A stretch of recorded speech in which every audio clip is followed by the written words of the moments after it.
अध्याय तिसरा आरगबदारी. अध्याय तिसरा आरगबदारियम अध्याय व्याख्यासन.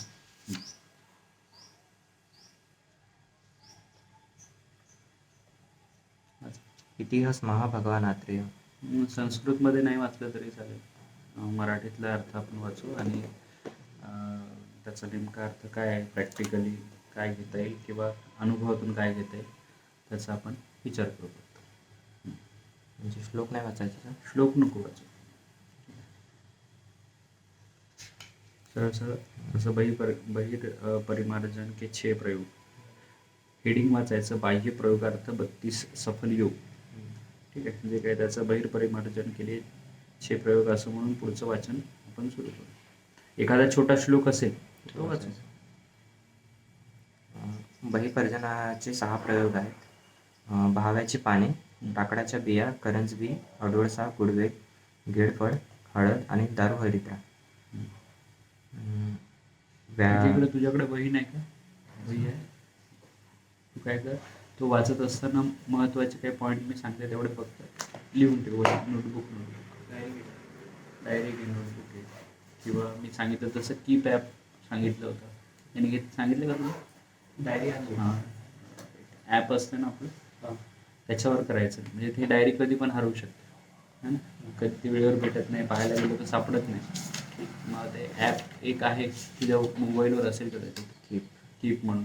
त्याच्यावर फक्त टाईप करायचं, जे जे महत्त्वाचं असेल ते टाईप करून ठेवून द्यायचं. घेऊन घेणार तुझ्या याच्यात ॲप घेऊन टाकते. तुझ्यात ऑलरेडी आहे का घेतलेलं? नाही, माझ्याकडे एक नोट्स म्हणून आहे. ते कीप नोट्स नाही ना? तेच आहे ना मग, कीप नोट्स. तेच त्यामध्ये ईमेल आय डी नसतो पण सर. अच्छा, तुझ्या याच्यात की डाउनलोड करायला वेळ लागतो तोपर्यंत तू वाचन सुरू ठेव, ते करतं तोपर्यंत. गुगल कीप म्हणून.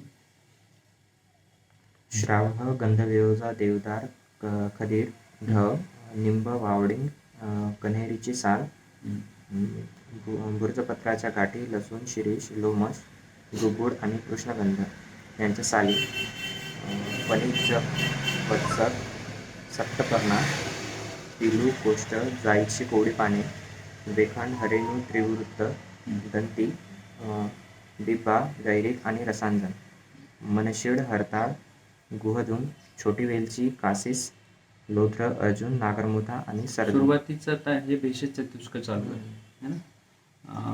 भेषज चतुष्काचा विचार काय, मागचा अर्थ काय की आपल्याला चिकित्सा करायची आहे, ठीक आहे, निदान करायचं आहे, पण द्रव्य संग्रह खूप महत्त्वाचा आहे. द्रव्याशिवाय जे आहे तुम्हाला कुठलंही कार्य करता येत नाही.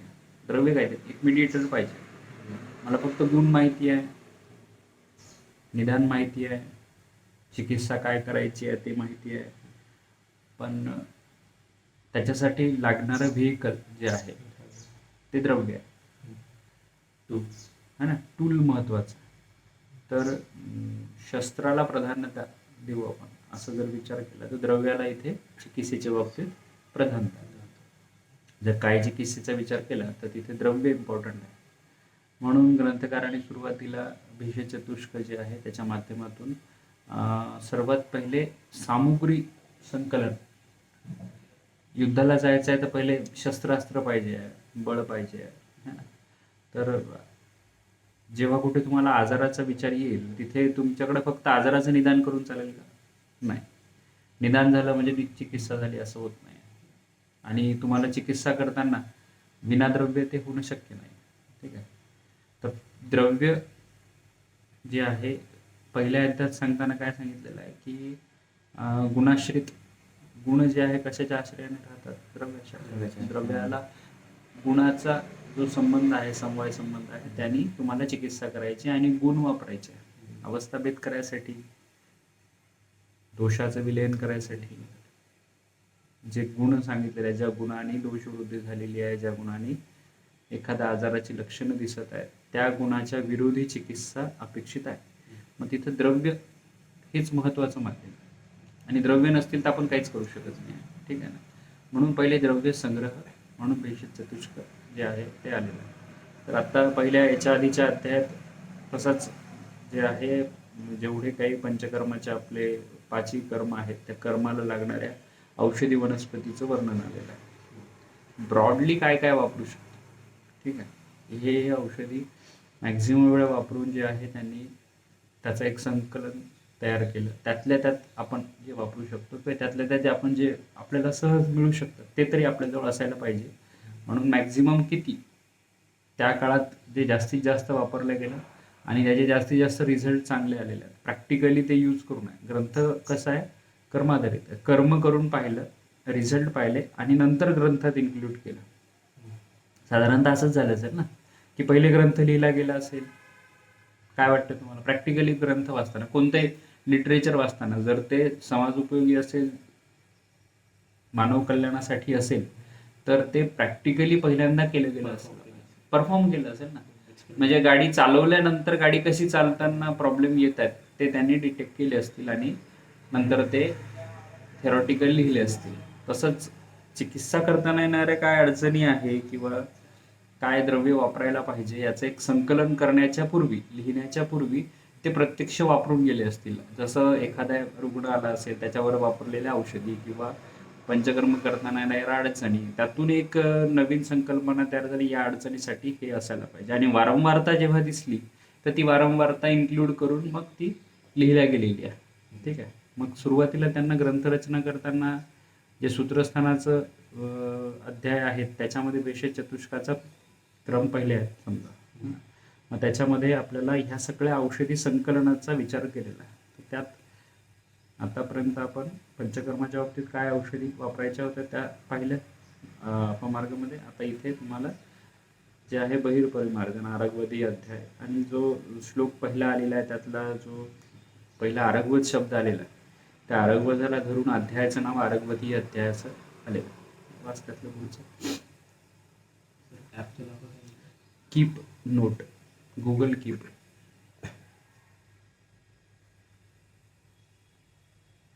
प्रत्येकी अर्ध्या श्लोकात एक असे हे 6 योग सांगितले आहेत. यातील प्रत्येक द्रव्याची पूड करून घ्यावी. प्रत्येक मिश्रणाला गोरोचनाची इतकी भावना द्यावी की त्यामुळे त्याचा रंग पिवळा होईल. त्यानंतर ते मिश्रण अधिक बारीक करून त्यात मोहरीचे तेल मिसळावे.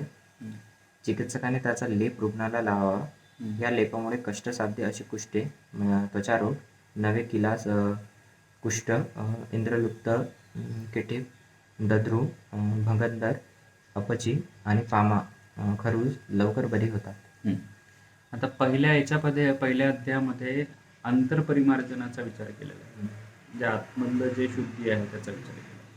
पण जर एक सर्वात मोठं शुद्धीचं जर जी काही जागा असेल ती आहे त्वचा, ठीक आहे. आणि त्वचाशी संबंधित जेवढे आजार आहेत त्याच्यामध्ये बहिर्परिमार्जनाचं महत्त्व. तर तिथे लेपाला खूप जास्त महत्त्व. कारण लेप अशी गोष्ट आहे की त्वचारोग होण्यामध्ये सगळ्यात एक इम्पॉर्टंट फॅक्टर काय असू शकते, तर स्वेद हा एक भाग आहे,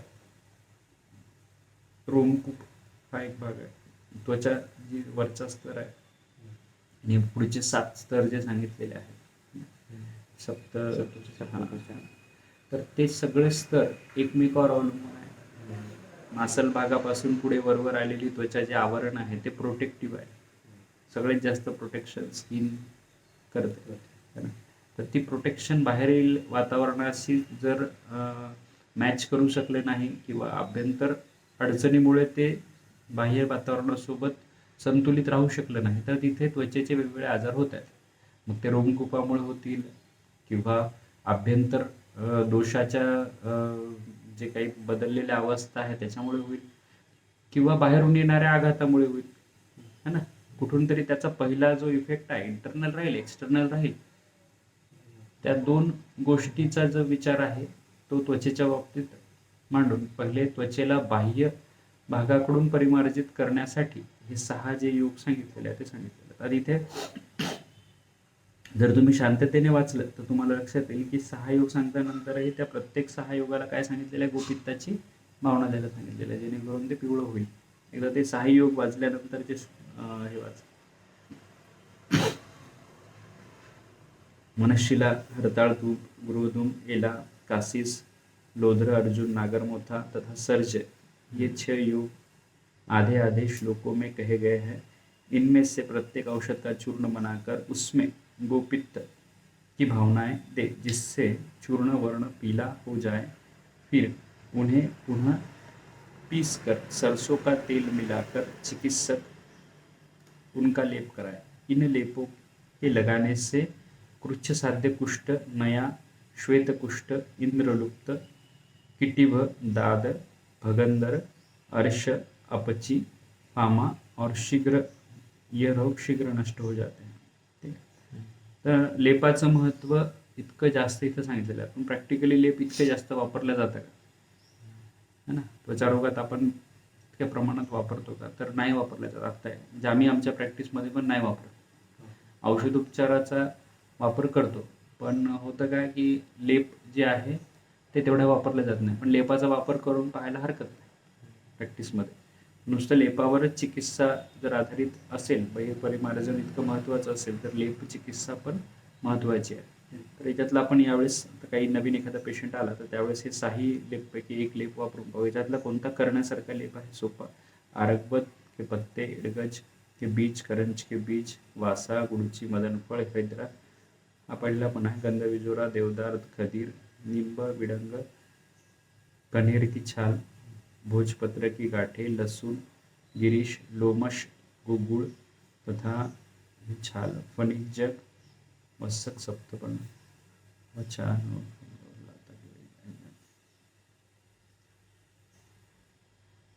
हे सगळे 6ही जे कल्प दिलेले आहेत ना, हे 6ही कल्प आपण इथे बनवू शकतो. त्यातलं एखाद दुसरं औषध नसलं तरी चालतंय. ग्रंथकाराला अपेक्षित काय असते की बंच ऑफ जर असेल, सगळेच्या सगळं असेल तर खूप चांगलं. पण नाही तर त्यातले जेवढे मिळत आहेत तेवढे आपण टाकून त्याचा अनुभव घेऊ शकतो. कधी पण इथं आता आहे, कारण त्या काळात जे अवेलेबल होते ते त्यांनी तिथे लिहिलेलं आहे. कदाचित त्यांचं कॉम्बिनेशन जे आहे ते परफेक्ट कॉम्बिनेशन असेल. एकमेकाच्या संबंधित गुणाचा विचार करून याची जी सिक्वेन्स दिलेला आहे, आम्लतास नंतर एडगज आलेला आहे, करंजबीज आलेला आहे, वासा आलेला आहे, किंवा गुडूची, मदनफळ, हरिद्रा आणि दारुहृद्रा असं जर पहिल्या श्लोकाचा अर्थ आपण घेतला, तर आम्लतासाचे जे गुण आहे त्याला बरोबर कॉम्पेन्सेट करण्यासाठी एडगजाचे गुण आलेले आहे. मग ह्या दोघांचं कॉम्बिनेशन होऊन जे थोडंसं वेगळे पद्धतीचे गुण जे आहे जे राहून जातात आजाराला दुरुस्त, ते कॉम्पेन्सेट करण्यासाठी करंजबीज आलेलं आहे. करंजबीज आल्यानंतरही 3चं कॉम्बिनेशन झाल्यानंतर जे एक एक छोटे छोटे गुण मायन्यूट राहून जातात त्या विशिष्ट अवस्थेला न्यूट्रल करण्यासाठी, म्हणजे जी त्वचारोगाची एक विशिष्ट अवस्था आलेली आहे त्याला बॅलन्स करण्यासाठी किंवा त्याला संतुलित करण्यासाठी जी एक अवस्था लागते, गुणांचा बंच लागते. आता समजलं की एक आजाराच्या गुणाचा बंच आहे.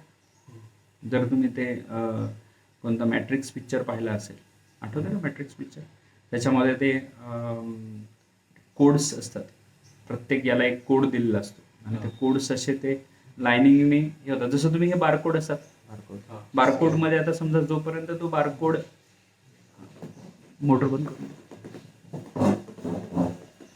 बारकोड जोपर्यंत मॅच नाही होत तोपर्यंत ते स्कॅन करते का? नाही करत. मग तो नॉट डिटेक्टेड म्हणते किंवा त्याला असं एक सिग्नल येते की तुम्ही पुन्हा अरेंज करा. मग सेम बारकोड जेव्हा हे व्हायला लागतं तेव्हा ते मॅचिंग करते.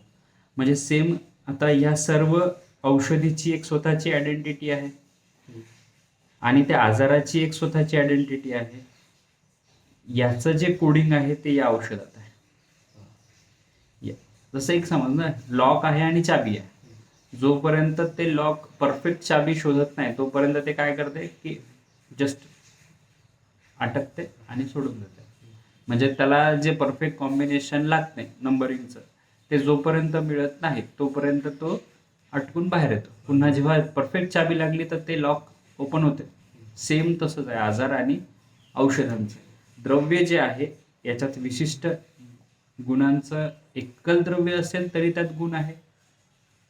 बहुद्रव्य एकत्र करून एखादा कल्प बनलेला आहे तरी त्याचे विशिष्ट कॉम्बिनेशन नंतर तयार झालेले गुण आहे. ठीक आहे. एनी हाऊ बंच ऑफ गुण आहे. गुणांचं तरतम भाव जे आहे तो एक कीवर्ड आहे जो लॉक निदानाच्या बाबतीत, अवस्थेच्या बाबतीत आलेला आहे.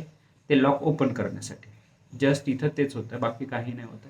तुम्हाला कुठलाही कल्प वापरताना परफेक्ट की शोधायची, किंवा जास्तीत जास्त आपण काय करतो की एखाद्या आपली ओरिजिनल की हरवलेली आहे तर आपण काय करतो, एखाद्या दुकानात जातो, तिथे त्याला म्हणतो तुझ्याकडे बंच आहे कीचा, त्यातली एक की काढ आणि याला मॅच करण्याचा प्रयत्न करतो. काय करतो, ठोकताळा करतो, बरोबर त्याच्या आकाराचा प्रयत्न करतो. ती परफेक्ट असते का आधीच्या की सारखी? नाही. म्हणजे कंपनीने बनवल्या की सारखी परफेक्ट नसते, बट क्लोज टू परफेक्ट राहते, नियर टू परफेक्ट राहते. तो काहीतरी त्याची अरेंजमेंट करतो, काहीतरी त्याला एक आकार देतो आणि तो म्हणतो की नाही तुम्हाला थोडंसं असं असं करावं लागेल, मग ती की लागून जाईल आणि ते ओपन होईल. मग मला असं वाटतं की आजार दुरुस्त करणं किंवा कुठल्याही आजाराची एक क्लोज टू नियर ट्रीटमेंट वैद्य करू शकतो. त्यांनी बनवलेल्या शरीराचं परफेक्शन आणण्यासाठी तर तोच कारणीभूत आहे आणि त्यालाच करता येईल सगळं. दोषाची जी अवस्था एकदम इक्वल आहे, संतुलित आहे किंवा बॅलन्स आहे किंवा हार्मोनीमध्ये जे पंचमहाभूत आहेत, हे आपण तितक्या हार्मोनीमध्ये आणू शकत नाही. आपण काय करतो, close to harmony, close to balance अवस्था, इक्विलिब्रियम साधण्याचा प्रयत्न करतो, जेणेकरून स्वास्थ्य टिकलं पाहिजे. आणि दिलेलं आयुष्य जे आहे, आपण ठीक आहे आपल्याला 100 वर्षाचा आकडा दिलेला आहे, पण 100% 100 वर्ष कोणी जगत आहे का? किती जगत आहेत? 70. बोटावर मोजणे इतके लोक जगत आहेत. आज जर पूर्ण भारताची 150 कोटी लोकसंख्या आपण म्हटली ॲव्हरेजमध्ये, त्या 150 कोटी पैकी 100 वर्षाचा आकडा गाठणारे लोक किती असतील? आणि कोणालाही आजार झालेला नाही असे आजार व्यक्ती किती असतील? तर बोटावर मोजणे येते आहेत.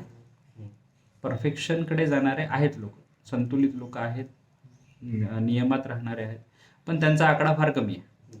ठीक आहे, आपण सगळे ट्राय करत आहे लाईफस्टाईल मेंटेन करण्याची. मग आपल्यावर होणारे सगळे प्रयोग आपण ॲक्सेप्ट करतो आणि ते मान्य करून चालतो. पण निसर्गाला जे प्रयोग अपेक्षित आहे त्याची चावी निसर्गाजवळ आहे आणि ती आपण शोधण्याचा प्रयत्न करत आहे आयुर्वेदाच्या माध्यमातून. 6 श्लोक झाले, आता पुढचं कुष्ठातील लेप सांगितलेला आहे. हम्म. कोष्ठ हळद, दारू हळद, तुळस, पटोल, कडुनिंब, अश्वगंधा, देवदार, शेवगा, मोहरी, तुमरूक, धने, वन्य, चंडा यांचे संभाग चूर्ण ताकात घोळून घोळून मिसळावे. रुग्णाला तेलाने मर्दन करावे, मोहरीच्या तेलाने. त्यानंतर हे चूर्ण उठण्याप्रमाणे चोळून चोळून लावावे. या चूर्णाचा उपयोग केल्याने कंडू, खास, पिडका, कोठ, लाल चक्रंदडे असे अनेक त्वचारोग आणि सूज कमी होतात. आता तुमच्या एक लक्षात येईल, आता मी मुद्दाम फोकस करत नाही, औषधीचा विचार जो आहे ना हा नंतर आहे ना, द्रव्य विचार नंतर आहे, पहिले गुण विचार आहे. गुणाचा एक बंच तुम्हाला माहीत जर झाला तर त्याला एक्झॅक्टली परफेक्ट. आता तुम्हाला त्या चाबीचा जर आकार माहिती आहे, असे अशी अशी अशी त्याची की आहे किंवा अशी त्रिकोणी की आहे, ठीक आहे ना, तर आपण तीच की शोधू ना. आपण बंचमध्ये ती तर शोधणार नाही आहे जी वेडीवाकडी आहे, आपण ॲरोवाली शोधील किंवा डॉटवाली शोधील, त्याच्यावर डॉट असेल तर. म्हणजे व्हेरियस टाईप ऑफ कीज तुमच्याकडे आहेत, पण त्यातली एक की जी तुमच्या लॉकला एकदम ॲनालॉग मॅच होते ती शोधण्याचा तुम्ही प्रयत्न करत आहे. ती शोधत असताना जर जास्तीत जास्त मॅचिंग तुम्हाला कळत असेल तर तुम्ही काय करता की त्यातली जास्तीत जास्त मॅचिंगवाली की घेता आणि ती लावून पाहता, त्याच्यात थोडंसं अंतर करून ती व्यवस्थित करून ती वापरून पाहता, है ना. हेच होतं शेवटी. तर इथे काय होतं की जेवढे प्रयोग वापरून वापरून त्यांनी सिलेक्ट केलेले आहेत त्यांचा एक बंच दिलेला आहे. जसं आता इथे वर्णन आलेलं आहे की उद्वर्तनाच्या माध्यमातून दोष बाहेर काढण्याचा प्रयत्न आहे. कुष्ठलेपमध्ये इथं पहिल्यांदा पहिले काय सांगितलेलं आहे की सरसोच्या तेलामध्ये लावायचा आहे आणि त्याचा लेप करायचा. तिथे काय आलेला आहे शब्द, लेप करायचा आहे पण तो स्निग्ध आहे. इथे काय आलेला आहे, लेप करायचा आहे पण तो वृक्ष आहे. म्हणजे तिथे वृक्षता अपेक्षित आहे या ठिकाणी आणि तिथे स्निग्धता अपेक्षित आहे. मोहरीचं तेलही तसं पाहिलं तर वृक्ष आहे, उष्ण आहे ना, तीक्ष्ण आहे. ते कुठल्या प्रदेशात होत आहे तर पंजाब सारख्या एकदम थंड हवेच्या प्रदेशात, दक्षिण भारत नाही तर उत्तर भारतामध्ये ते होत आहे. दक्षिण भारतातलं कोकोनट है ना, उत्तर भारतात तुम्ही गेले तर सरसो है ना. त्या लोकांना सरसो जे आहे हे खूप जास्त जवळचं वाटतं हेल्थसाठी, कोकोनट नाही वाटत. कारण ते कोकोनट वापरलं तर त्यांना काय होईल, त्यांच्या अँटी वातावरण जे आहे शरीराची आणि जे जडणघडण आहे त्याला ते हे नाही करणार, त्याच्यासोबत मॅच नाही होणार. आणि त्यांच्या गुणाला मॅच नाही होणार म्हणून त्यांच्या परंपरेत त्यांनी ते टाकलेलं. पंजाब तिकडे गुजरातपासून त्या कॉर्नरपासून पंजाबकडे जाणारा भाग आणि इकडे हिमाचलपर्यंतचा जो काही एक नॉर्थन एरिया आहे त्या एरियामध्ये हिमालयाच्या ज्या थंड वायू जास्त प्रमाणात येतो आणि तिथचं टेम्परेचर कधी कधी -डिग्रीपर्यंत जाते. तिथे उष्णतेला वापरलेली आहे. म्हणजे उष्णच, कुठलेही पदार्थ उष्ण आहे. वाईनचा खूप जास्त वापर थंड प्रदेशात होतो. का होतो? कारण तिथं ती उष्ण तीक्ष्ण आहे, वेवाई आहे, तुमचे स्रोतोसाला मोकळं करणारी आहे, रिलॅक्स करणारी आहे आणि एवढ्या थंडीतही वर्किंग कॅपॅसिटी वाढवणारी आहे. म्हणून त्याचा वापर तिथे आहे. रेड मीट तिथं जास्त खातात कारण की त्यांना ते गरजेचं आहे. ठीक आहे. खाद्यपदार्थाची रचना जशी प्रांतानुसार आणि वातावरणातल्या बदलानुसार झालेली आहे तशीच औषधीची रचना पण आपल्याला तशीच करावी लागेल. तिथे जे अपेक्षित आहे 2 देश सांगितलेले आहेत. एक देश आहे तुम्ही राहतात ते, दुसरं तुमचं शरीर. म्हणजे त्यांना इतकं पॉझिटिव्हली त्यांनी विचार केला की त्यांना माहित होतं की जर आहार विहार संबंधित आहे, देशाशी संबंधित आहे, तर शरीरही एक देश आहे. ते जिथल्या प्रांतात आहे त्याच्यानुसार त्याच्यावर औषधे प्रयोग व्हायला पाहिजे. किंवा शरीराच्या बाबतीत आणखी एक तुम्ही विचार असा करू शकता की शरीर स्वतः ऋतूनुसार एक देश म्हणून कार्य करत आहे. म्हणजे कसं की आपण राहतो तो प्रांत वेगळा आहे, त्याचं एक स्वतःचं ॲटमॉस्फिअर आहे. पण आपलं हे शरीर वर्षभर वेगवेगळ्या ॲटमॉस्फिअर सोबत मॅच होते की नाही. जर समजा ओव्हरऑल तुम्ही पाहिलं की पंजाब किंवा दक्षिणमध्ये जे वातावरण आहे ते त्या वातावरणाचं वर्षभराचं एक इक्विलिब्रियम वातावरण आहे, संतुलित वातावरण आहे. म्हणजे पंजाबमध्ये गेले तर वर्षभरामध्ये तुम्हाला थंड वातावरण जास्त मिळेल, पंजाब टू श्रीनगर. तर तिथे हिमालयाचा एरिया आहे, तर तुम्हाला त्या उन्हाळ्यात पण थोडा थंडावाच राहील ना. त्या मानाने थोडं ऊन असेल पण तो थंडच राहील. तिथलं ऊन उन्हाळ्यातलं आणि पुसतचं ऊन काय डिफरन्स आहे? शीततेचा डिफरन्स आहे. इथे तुम्हाला ऊन किती जाणवेल? तिथला माणूस जर इथे राहायला आला त्याला ऊन सहन होईल का? नाही होणार. आणि इथला माणूस तिथे गेला हिवाळ्यात तर सहन होईल का? नाही होणार. म्हणजे याचा अर्थ या माणसाला तिथल्या हिवाळ्याची सवय नाही आणि तिथल्या माणसाला इथल्या उन्हाळ्याची सवय नाही. वर्षभराचा जर पूर्ण अभ्यास केला तिथल्या माणसाने तर तिथं थंडीचं ॲव्हरेज जास्त आहे. ॲव्हरेज टेम्परेचर तिथलं 30 ते 35 आहे आणि पुसतचं ॲव्हरेज टेम्परेचर किंवा विदर्भातलं ॲव्हरेज टेम्परेचर 40 आहे. म्हणजे ॲव्हरेज टेम्परेचरमध्ये 5 डिग्रीचा फरक आहे. पावसाळा असो हिवाळा असो याचं बॅलन्स केलं तर म्हणजे एक काय म्हणता येईल त्याला ॲव्हरेज काढलं. म्हणजे याचा अर्थ की वातावरणातला बदल शरीरावर होत असताना तुमचा शरीराशी संबंधित असलेला वर्षभराचा बदलही तुम्ही सहन करत आहे. तसंच तुम्ही एखाद्या आजाराच्या अवस्थेचा बदलही सहन करत आहे. जसं मधुमेह झाला तर वातावरणाच्या हिशोबाने त्याच्यामध्ये कोणता ऋतू आहे? वसंत ऋतू आहे. पावसाळ्यात कफामध्ये जशी हिवाळ्यामध्ये वसंत ऋतूमध्ये म्हणजे हिवाळा झाल्यानंतर वसंत ऋतू सुरू होतो. ठीक आहे. तर त्यावेळेस जशी अवस्था वातावरणात राहते सेम तशीच अवस्था मधुमेहामध्ये वर्षभर त्या रुग्णाच्या बाबतीत राहते. म्हणून वसंतकल्प सांगितलेले आहे. म्हणजे मधुमेहामध्ये वसंतकल्प वापरायला सांगितले. वसंत कुसुमाकर नावाचा एक कल्प आहे, रसायन. ठीक आहे. तो कल्प मधुमेहामध्ये वापरायला सांगितलेला आहे, वजवृद्धीसाठी किंवा धातुक्षय थांबवण्यासाठी. त्यांना ते ग्रंथकाराला अपेक्षित होतं की देशाचा विचार तिथं त्यांनी तसा केला की भलेही शरीर एक आहे, त्या शरीरावर झालेला आजार एक स्वतः एक वातावरण निर्माण करतो.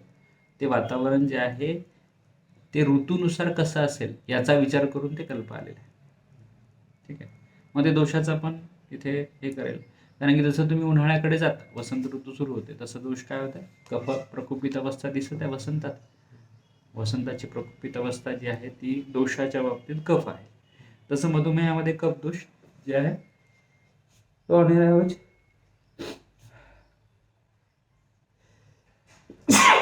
एन ॲव्हरेज जे आहे ते जास्त आहे. बरोबर आहे. हे समजलं का तुम्हाला? आपल्या एक श्लोकावरून इथपर्यंत आपण डिस्कशन केलं. श्लोक काय सांगते की स्निग्ध त्वचा रोगाच्या बाबतीत जिथे स्निग्धतेचा गरज आहे तिथे त्यांनी लेपामध्ये स्निग्धता आणण्यासाठी मोहरीचा कल्प वापरलेला आहे. आणि नंतर एका ठिकाणी ज्या ठिकाणी वृक्षतेची गरज आहे, कंडू आहे, पिडका आहे, कोठ आहे, कुष्ठ आहे, अशा शोथ आहे, ही सर्व जी आजाराचा संग्रह आहे याच्यामध्ये वृक्षता अपेक्षित आहे. म्हणून त्यांनी तेल मालिश सोबत जे आहे पहिले तेल लावायचं आहे आणि नंतर वृक्षण करायला सांगितलं, स्क्रबिंग. त्यामुळे लावलेलं तेल स्निग्धता स्त्रोतसाच्या आतमध्ये जाईल, तिथं स्निग्धता करेल. पण बाहेरून जसं कारण कंडू आहे, तुम्ही विचार करणं, कंडूच्या बाबतीत खाज करणं महत्वाचं आहे. त्या पेशंटला काय करावं लागेल, पहिले खाजवावंच लागेल. ते किती असेल, शांत बसून असेल, काही असेल, त्याची चुळबुळ चालू असते की मला कुठेतरी खाज येते. तो इथे हात लावेल, तिथे हात लावेल, त्याची खाज दिवसभर असेल किंवा रात्र असेल तर त्याचं ते सगळं त्याच्या मुवमेंट त्या खाजेला बॅलन्स करण्यासाठीच आहे किंवा त्याला कंट्रोल करण्यासाठीच आहे. तर तिथे ग्रंथकाराला त्या औषधाच्या माध्यमातून दोन्ही काम अपेक्षित आहे. एकीकडे पेनिट्रेशन हे महत्वाचं आहे, खाज हे महत्वाचे आहे. म्हणजे इतक्या व्यवस्थितपणे ते स्ट्रक्चर्ड केलेले आहेत कल्प की त्याचा एकीकडे दोषाचा पण इफेक्ट पाहिलेला आहे, सध्याचे असलेली अवस्था पाहिलेली आहे, लक्षणे पाहिलेली आहे. ठीक आहे, पुढचं वाच. कुष्ठादी चूर्ण. कुष्ठादी चूर्ण, कोष्ठ, गुडवेल, संग, दारू, हळद, कासीस, कंपिलक, नागरमोथा, लोद्र सौगंधिक, राळ, वावडिंग, मनशिड, हरताळ, कन्हेरीची साल यांची पूड करून प्रथम मोहरीच्या तेलाने मर्दन करून त्यावर हे चूर्ण लावावे. याच्या उपयोगाने दद्रू, कंडू, किटे, पामा, विचर्चिका हे त्वचारोग शांत होतात. पहिल्या ह्याच्यात तेल कोणतं वापरायला सांगितलेलं आहे? तेल की मालिश करके तेलाचं मोहरीचे तेल वर्णन मर्दन करायचे. पहिल्या ह्याच्यात पण सांगितलं मोहरीचे तेल आहे. तीन मोहरीचंच तेल आहे ना. हा, ठीक आहे. दुसऱ्या ह्याच्यात मग मोहरीचंच तेल आहे. ठीक, पुढे पुढचा श्लोक. मनशिलाले मरीचानी तैल मार्क पय कुष्ठहर प्रदेह. मनशिलादी प्रदेह, मनशिड, हरताळ, काळे मिरे, मोहरीचे तेल, रुईचा चीक हे सारे एकत्र करून खूप घोटावे, त्याचा लेप करावा. हा त्वचा रोगनाशक आहे. एक त्वचारोगाच्या बाबतीत एक असा विचार करू शकतो आपण, तिथे कफ दोष जो आहे तो इन्व्हॉल्व जास्त आहे. तो वातामुळे अवरुद्ध आहे किंवा पित्तामुळे जो आहे, पित्ताचा अनुबंध आणि कफ वाताचा अनुबंध असल्यानंतर जे त्वचारोग होत आहेत त्या सर्व ठिकाणी हे तुम्ही वापरू शकता. आणि मॅक्झिमम त्वचारोगामध्ये कफ अवस्था जास्त असते, पित्त जी आहे किंवा तिन्ही दोषाची अवस्था असते, पण कफाच्या अवरोधामुळेच दोन्ही दोषाचं चलनवलन होत नाही. म्हणजे कफ काय करते, ॲज अ बॅरियर बनते. वाताची अवस्था समजा आता काल त्या दिवशी उदाहरण दिलं की सर्दी झालेली आहे, तर ती सर्दी जी आहे ना ती श्वासाची गती अवरोध करते कफाच्या माध्यमातून. तसेच त्वचा रोगाच्या बाबतीतही कफ हे काय करते, जसं हे बॅरियर आहे कुठल्याही प्रकारचं, तर वहन होऊ देत नाही, पित्ताचंही वहन होऊ देत नाही, वाताला त्याचं नॉर्मल ॲक्टिव्हिटी करू देत नाही, चलनाची अवस्था, दोषाला एका ठिकाणून दुसऱ्या ठिकाणी नेणं किंवा कारण कुठलंही धातू परिपोषण असेल किंवा कुठल्याही प्रकारची गती असेल ती वाताच्या मुवमेंटशिवाय होत नाही ना. वाताच्या सगळे गुण जिथं अपेक्षित आहे तिथेच सगळ्या गोष्टी होतात. तर कफ जर मध्ये आडवा आला तर त्या सगळ्याला तो बॅरियर ठरतो, पित्ताच्या वहनाला आहे आणि वाताच्या वहनाला आहे. आणि कफ काय करतो, स्वतःची एक वेगळी वातावरण निर्मिती करतो आणि त्याला त्याच्या गुणांनी प्रकोपित करतो. मग तिथे वेगवेगळे जे लक्षण आहे ते दुसऱ्याच्या वेगवेगळ्या कामातही बाधा टाकतो. आता तिन्ही दोष जे आहे अवरोध कुठल्या तरी एका विशिष्ट गोष्टीनेच होणार आहे. मग तो दोष कफ असेल किंवा कुठल्या तरी एखादा मळाचा अवरोध होईल किंवा तुमचं धातूशी संबंधित, मेधाशी संबंधित, कुठले तरी त्वचारोगाशी संबंधित कुठलेही दोष किंवा धातू अवरोध निर्माण करण्यासाठी तिथे कफाचा जर संबंध आला तर तो अवरोध जास्त पक्का निर्माण होईल. ठीक आहे, आणि तसे कारणं घडतील, म्हणजे ते काही आपोआप तर होत नाही आहे. जसं तू खूप जास्त बाहेरचं खाशील तर तिथे बाहेरच्या ऑइलमुळे आलेलं जे अवरोध आहे ते तुझ्या कोंड्यात, डोक्यामध्ये कोंडा तयार करेल, स्किनमध्ये खाज तयार करेल किंवा जे काही होईल चेंजेस, तिथे कफाचं दूषित अवस्था जी आहे, प्रकोपित अवस्था आहे, ती इतर सगळ्या धातू परिपोषणामध्ये येणाऱ्या कॉन्ट्रीब्युशनमध्ये बाधा निर्माण करेल आणि मग ते त्वचारोग तयार करेल. ठीक आहे, त्याचे इफेक्ट त्वचेवर दिसायला लागते. पुढचं वाच. किती वाजले? 9:30 झाले तुमचे? आज नाही ना? ठीक. तुथारी लेप, मोरचूद, वावडिंग, मिरे, कोष्ठ, लोद्र आणि मनशिड मोहरीच्या तेलात एकत्रित खूप घोटून त्याचा लेप करावा. हा सुद्धा त्वचा रोगनाशक लेप आहे. रसांजनादी लेप, रसांजन आणि टाकड्याचे बीज समप्रमाणात घेऊन कवठाच्या रसात घोटून त्याचा लेप कुष्ठरोगात करावा. त्वचा रोगात. करंजादी लेप, करंज बी, टाकड्याचे बी आणि कोष्ठचूर्ण हे गोमूत्रामध्ये घोटून लेप करावा. हा लेप उत्तम त्वचा रोगनाशक आहे. हरिद्रादी लेप, हळद, दारू हळद, कुडाबी, करंजबी, जुईची कोवडी पाने, कन्हेरीच्या मुळाची साल व फळाची मध्य नाळ आणि तीळ क्षार हे समान प्रमाणात. आयुर्वेदामध्ये जे कुष्ठचिकित्सा सांगितलेली आहे ती ओव्हरऑल कुष्ठचिकित्सा फक्त कुष्ठ म्हटलं की तुमच्या डोक्यात ते कोड किंवा विशिष्ट गलित कुष्ठ असे जे आलेले आहेत तुम्हाला इमॅजिन होते की नाही माहीत नाही, पण एक 10 वर्ष अगोदर समजा 8-10 वर्ष अगोदर कुष्ठ म्हटलं की सगळे आनंदवन जे ह्याचं आहे आपल्या बाबा आमटेंचा तिथले पेशंट त्यांच्या डोळ्यासमोर यायचे. तुम्ही गेलेले आहे कधी तिथे? नाही आहे की नाही, कधीच नाही गेले. म्हणजे आता ही पिढी नाही जाणार ना, कारण मागच्या पिढीला कसं होतं की आम्हाला वेगळं काही शिकायला जायचं तर तिकडे आनंदवन मध्ये जाऊन ते पाहणं. तिथं सगळे कुष्ठाचे रुग्ण जे आहे ते त्यांनी एका ठिकाणी आणून त्यांच्याकडून छोट्या मोठ्या वस्तू तयार करणं किंवा त्यांना काहीतरी एक स्वाभिमान पर जीवन जगण्यासाठी तिथे एक वातावरण निर्मिती केलेली आहे आणि ते त्यांचं आयुष्य तिथे जगतात एकत्र येऊन. तर ते पेशंट आपल्याला दिसतात. ठीक आहे. कुष्ठ म्हणजे असा आजार की जो त्वचेशी संबंधित खूप जास्त भयंकर आहे आणि त्याला मागच्या काही पिढ्यांमध्ये असं होतं की कुष्ठरोग म्हणजे तो त्याच्यापासून दूर राहा अशा पद्धतीचं होतं. आता कुष्ठाचे पेशंट दिसत नाहीत तेवढे. म्हणजे आता तुम्ही गेल्या कितीतरी वर्षापासून कुष्ठाच्या नावही ऐकलं नसेल है ना. तर तो कुष्ठ हा जो आजार होता तो त्यामध्ये हातापायाचे असे बोटं झिजून जायचे किंवा गलित कुष्ठ असायचं, सडून जायचं. तर तशा प्रकारचे जे लक्षणं असलेले पेशंट होते ते मोठ्या प्रमाणात होते. तो कुष्ठाच्या आजारातला सर्वात वरच्या लेवलचा असलेला आजार म्हणून त्याच्या अंडर सगळे त्वचारोग घेतलेले होते आणि तो सगळ्यात जास्त प्रमाणात त्या काळात होत असेल. ठीक आहे. आणि तो 1990 पर्यंत मला असं वाटतं 80 पर्यंत बऱ्यापैकी होता. हां, मग त्याच्या अगोदर तो जास्त असेल. प्रत्येक गावात खेड्यापाड्यात ते रस्त्यावर फिरणारे लोक असतील, ते थोडेसे समाजापासून त्याला ते वेगळं केलं असेल. मग त्या लोकांची राहण्याची व्यवस्था त्यांनी तिथे करून त्यांचं एक संगोपन करणं, त्यांची शुश्रूषा करणं हे त्यांना अपेक्षित वाटलं असेल. त्या काळातलं ते सामाजिक एक काम होऊ शकलं. आता त्याची आवश्यकता कमी होत आहे कारण की गव्हर्नमेंटने त्याच्यावर काम केलेलं असेल किंवा काळानुरूप ते कमी झालं असेल. कारण की काळाचा प्रभाव म्हणून एखादा आजार असू शकतो. ठीक आहे. औषधाचा इफेक्ट किती आला हा वेगळा भाग आहे.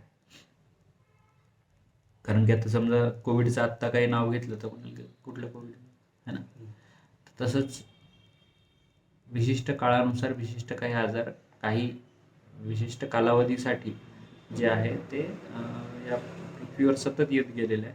जेव्हापासून या पृथ्वीची निर्मिती आणि मानवजातीचं जे आहे सुरुवात झालेली आहे त्यावेळेसपासून, कारण की संसर्गात एकमेकाच्या संपर्कात राहणं आणि त्याच्यामुळे होणारे वेगवेगळे आजार हे सतत होणारच आहे.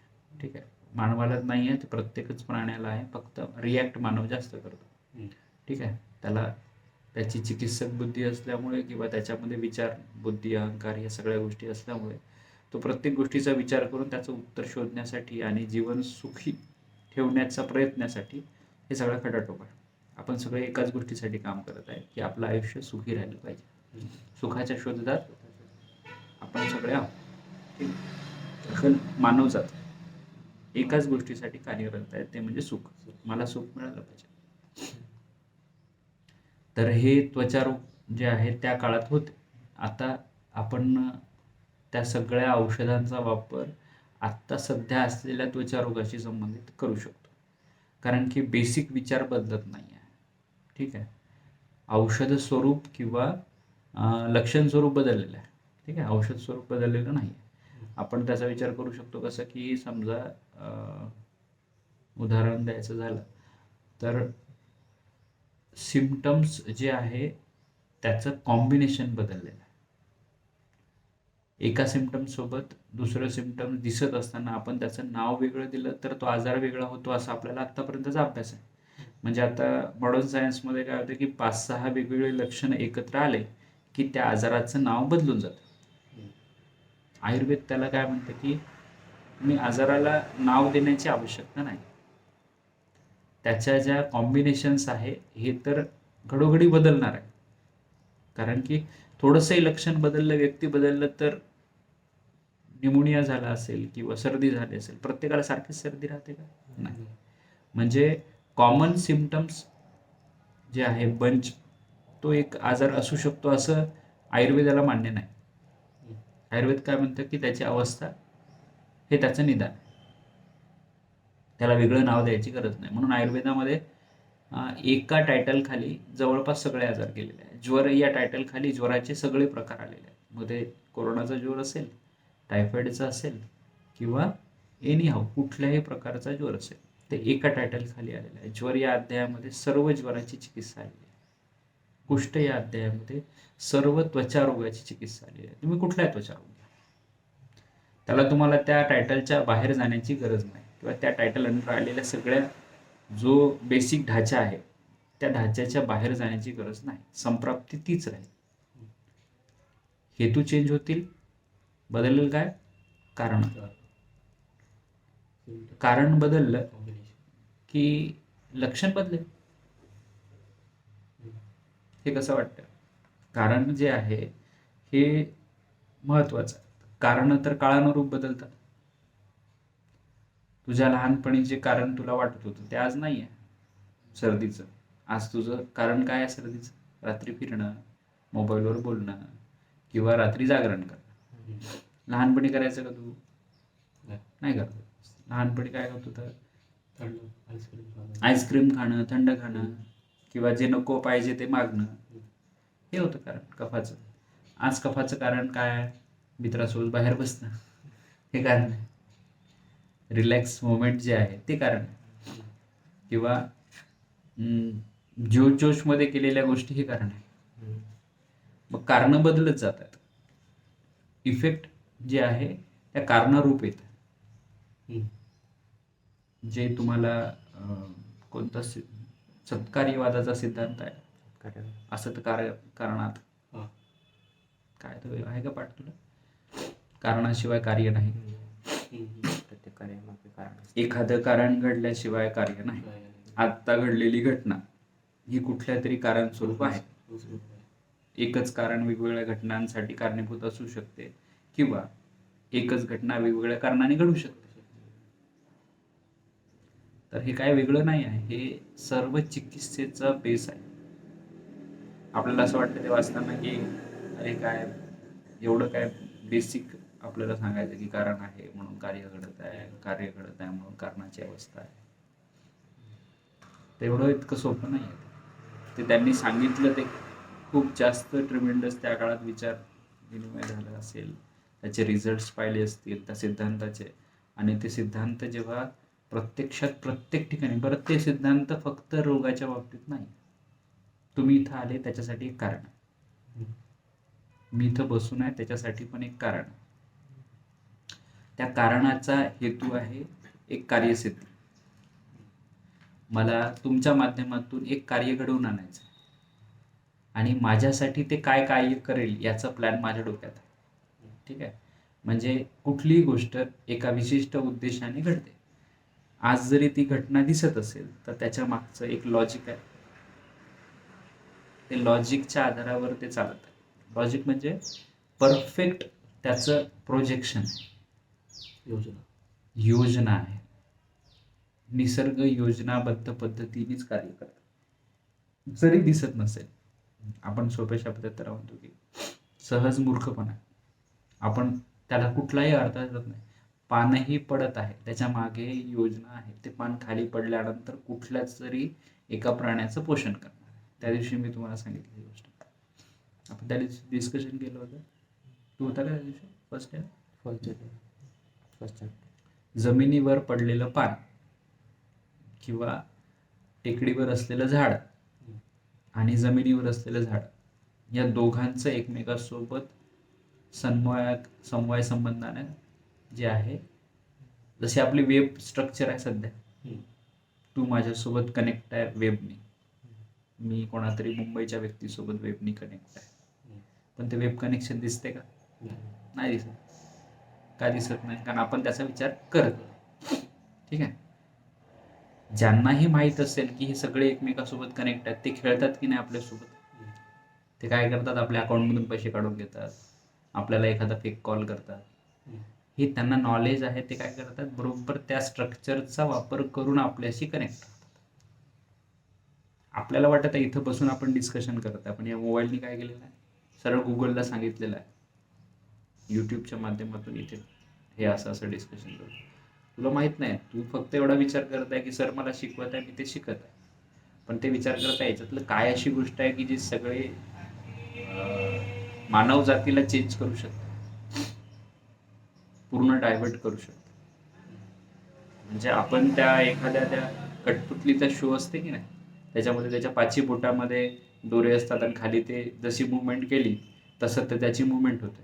खरं तर आपण तसंच करतोय. आपण काय वेगळं करत नाही. आपल्या वेब सगळ्या दिलेल्या आहेत आपण त्यांच्या हातात. आपण केले या मोबाईलमध्ये एक जरी आपण इन्स्ट्रक्शन दिलं तरी त्याच्या 10 गोष्टी येत आहेत की नाही, ते कशातून येत आहेत? सेम निसर्गामध्ये एक वेब डिझाईन आहे, नॅचरल वेब डिझाईन. ती नॅचरल वेब डिझाईन काय करते की एका झाडाला दुसऱ्या झाडासोबत कनेक्ट करते, त्यांचं स्वतःचं एक स्ट्रक्चर डेव्हलप करते. मला पाहिजे आहे पाणी, तुला पाहिजे आहे खत, तुला पाहिजे आहे पोषण. ते एकमेकाला सहयोग भावनेने राहतात. टेकडीच्या वरचं झाड हिरवं आहे, जमिनीवरचे झाड हिरवं आहे. टेकडीच्या वर पाणी कसं गेलं? कधी ऑब्झर्व केले का? एखादी टेकडी दिसत आहे, त्या टेकडीवर एकदम वरच्या टोकाला एखादं झाड आहे, ते हिरवं आहे, आणि जमिनीवरचे झाड हिरवं आहे. जमिनीवरच्या झाडाला पाणी कदाचित लवकर मिळत असेल, पण त्या झाडाला पूर्ण पहाड दगडाचा आहे, तेवढ्या खोल पाणी कसं येत असेल? तर खालच्या झाडाला वरच्या झाडाचं कनेक्शन माहिती आहे, वेब कनेक्शन. इथे एक झाड आहे, इथे एक झाड आहे, इथं कुरडे वनस्पती आहे, इथे ग्रास आहे, मध्येच पुन्हा खड्डा आहे, पण यांचे रूट्स एकमेकांसोबत कनेक्ट आहे. त्याचं एक जाळं आहे जे आपल्याला दिसत नाही जमिनीच्या आतमध्ये, पहिल्या थराच्या आतमध्ये. जसं त्वचेच्या पहिल्या थराच्या आतमध्ये जे आहे ना, त्या वेगवेगळ्या वेन्स कॉम्बिनेशन्स मध्ये काम करत आहे. तुला दिसत आहे का वरून? वरून फक्त केस दिसत आहे, हाताचं त्याची स्किन दिसत आहे, पण त्याच्या अगोदर त्याच्या आतमध्ये एक वेब कनेक्शन आहे.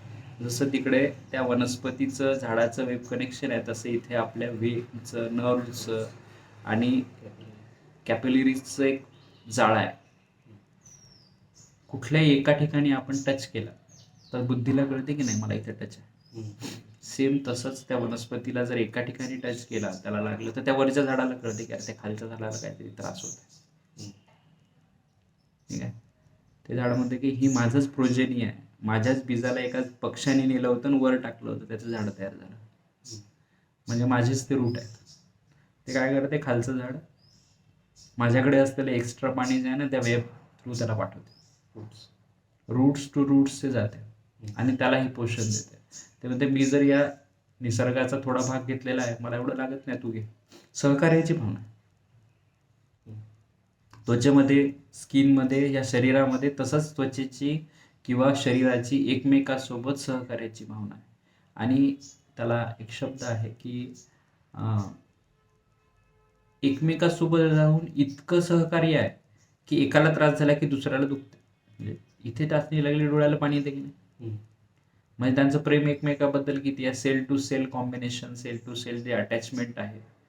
आपण जरी भावनेने विचार करत असो, आपल्या राग मोह ह्या सगळ्या गोष्टी असेल, पण शरीराच्या बाबतीत ते शरीर तर त्या एकमेका सेलशी कनेक्ट आहे. एका सेलनी अनुभवलेलं दुसऱ्या सेलला आपोआपच कळत आहे.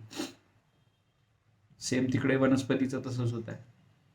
एकाच वेळेस तुम्ही दोन्ही धर्तीवर जर पाहिलं तर हे निसर्ग एका विशिष्ट पद्धतीने काम करत, आणि ती पद्धत ओळखणं म्हणजे ट्रीटमेंटचा एक गाव आहे. ती जे एक ओव्हरऑल चाललेलं स्ट्रक्चर आहे हे सेम आहे. वस्तू बदलत आहे, गुण बदलत आहे. गुण जे आहे आपल्याला पाहिजे आहे ते गुणचं बंच वेगळं आहे, आपण द्रव्य बदलत आहे ट्रीटमेंटच्या बाबतीत. सेम इथं तसंच आहे की वेगवेगळ्या ज्या औषधी वनस्पती एकत्र आलेल्या आहे ते त्या परफेक्ट कॉम्बिनेशनला ब्रेक करण्यासाठी आहे.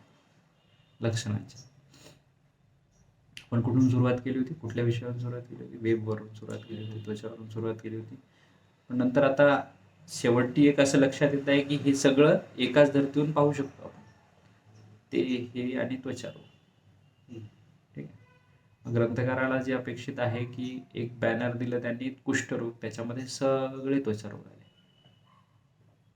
आपल्या आयुर्वेदामध्ये एक सिद्धांत आहे, अद्वैत सिद्धांत. अद्वैत सिद्धांत काय म्हणते की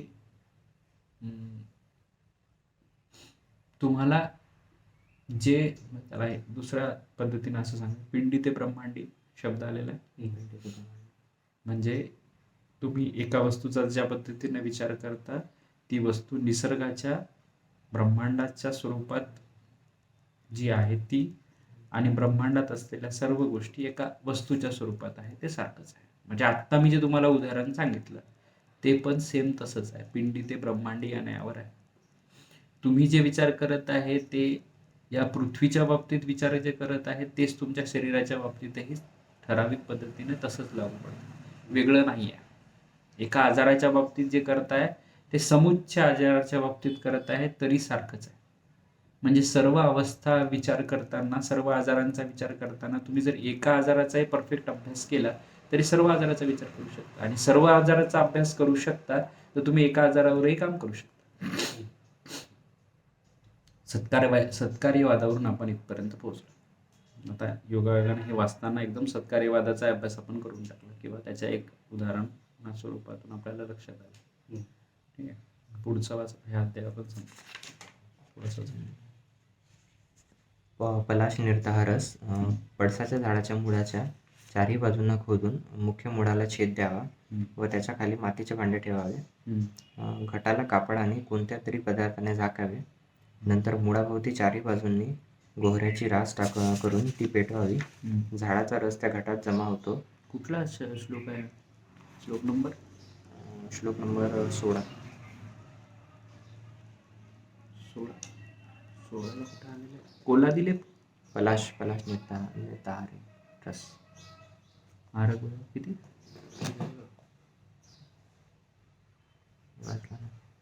श्लोक नंबर 16 असेल. पलाश निर्दहा मनशिला दिलेप. हां, मनशिला दिलेप. हां, पलाश सोरस. अच्छा, मनशिला गोष्ट. अच्छा, तो शोधत और पलाश सोरस. अच्छा, इथे ते निर्दोह सेन याच्यात नाही आलेलं आहे तसं. या ते मडकं वगैरे असं घडे का मोहा. तू वक्तव्य वाचलं का? वक्तव्य वाचलं, ठीक आहे, चालेल, वाच ना ते वक्तव्य, वाच, चांगलं आहे. हे असा प्रयोग जे आलेले असतात ना ते करून पाहायचे. बा एक सांगतो, निश्चंक होऊन जर कराल तर काही उत्तर सापडतं आणि काहीच करणार नाही तर काहीच सापडणार. सोपं. आता एक साधी गोष्ट आहे ना की त्या काळात एवढं विचार करून ते सगळं मांडलं गेलं, म्हणजे काहीतरी असेल. आपल्यापेक्षा तर हुशारच असते, म्हणजे कॉमन सेन्स आपल्यापेक्षा तर ते हुशारच लोक असतील. त्यांना जर एवढं नॉलेज निसर्गाचं असेल, आजाराविषयी असेल, तर त्यांनी त्यावेळेस हे हजारो प्रयोग करून पाहूनच हे सगळं केलेलं असेल. मग आपल्याला फक्त एवढं जरी करता आलं, त्यांनी सांगितलं कर, आपण करून पाहायचं. जर ते करून पाहताना अनुभव आले तर वापरून पाहायचं, नाही आले तर सोडून द्यायचं. नेक्स्ट टाइम विचार करायचा त्या गोष्टीचा की आपण असं असं करू शकतो. ठीक आहे. म्हणजे आता आज आपण इथे औषध बनवत आहे, ठीक आहे, म्हणजे तेल बनवत आहे आम्ही मूत्रपुच्छाशी संबंधित. तर ग्रंथकारांना चुलीवरच अपेक्षित आहे, तर आम्ही प्रयत्न करतो की चुलीवरच बनवायचं. आपल्याकडे आहे, गॅस आहे, स्टोव्ह आहे, किंवा जे काही ऑप्शन आहे ते सगळं इलेक्ट्रिक शेगडी. पण त्यांना का तसं अपेक्षित असेल याचा विचार जर केला तर मग ते करून पाहिल्याशिवाय कळणार नाही.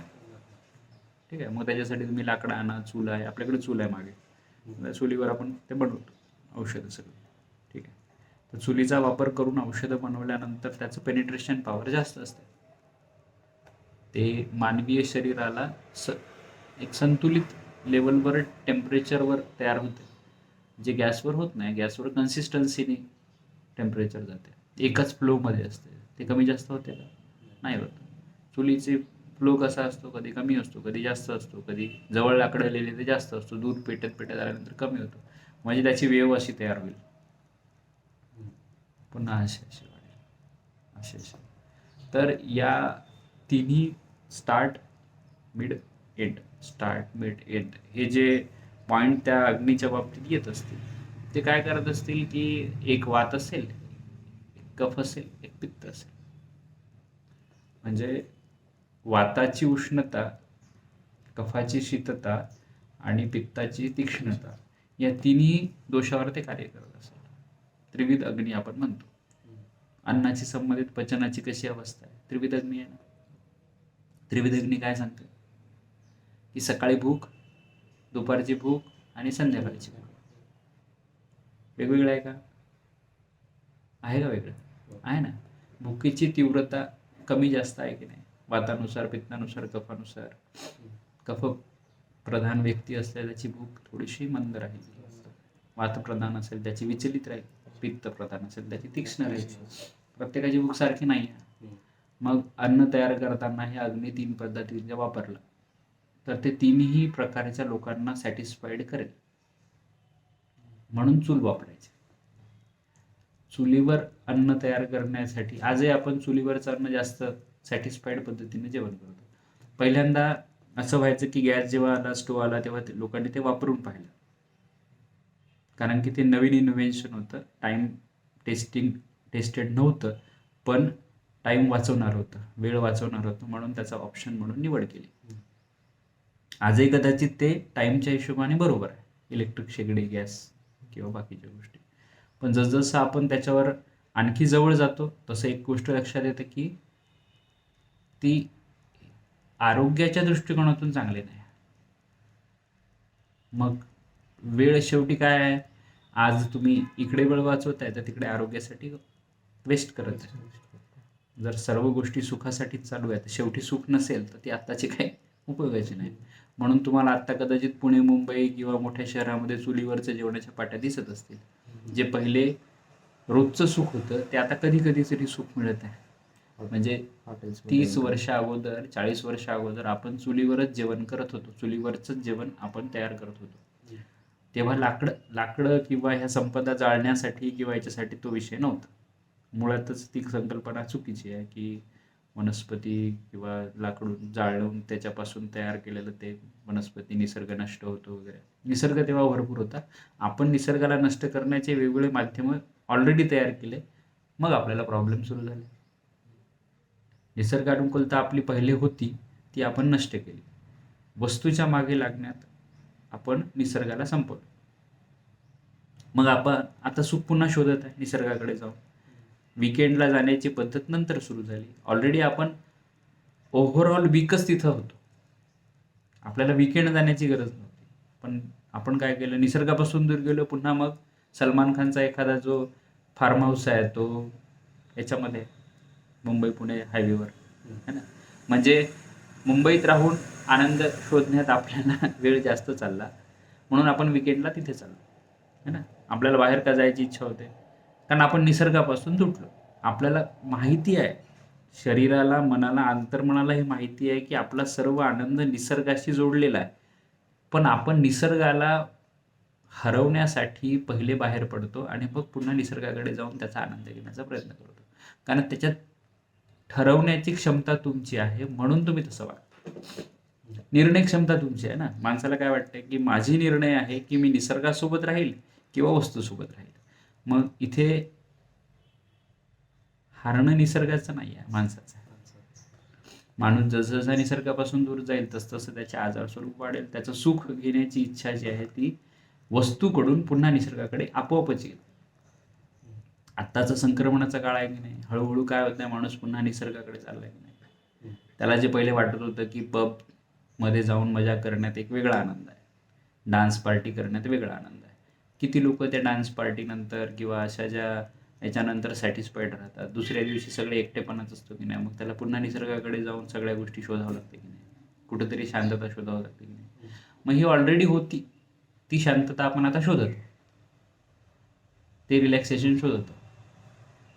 म्हणजे बेसिक स्ट्रक्चर मोडून बेसिक स्ट्रक्चरच्या विरोधी जाण्याचा प्रयत्न माणसाने केला, म्हणून त्याला कदाचित आजाराचे स्वरूप वेगवेगळं दिसायला लागले. तर इथे आपण इथपर्यंत आता थांबू, समजा पुढचं वाचून आहे तर खूप डिस्कशन घडत.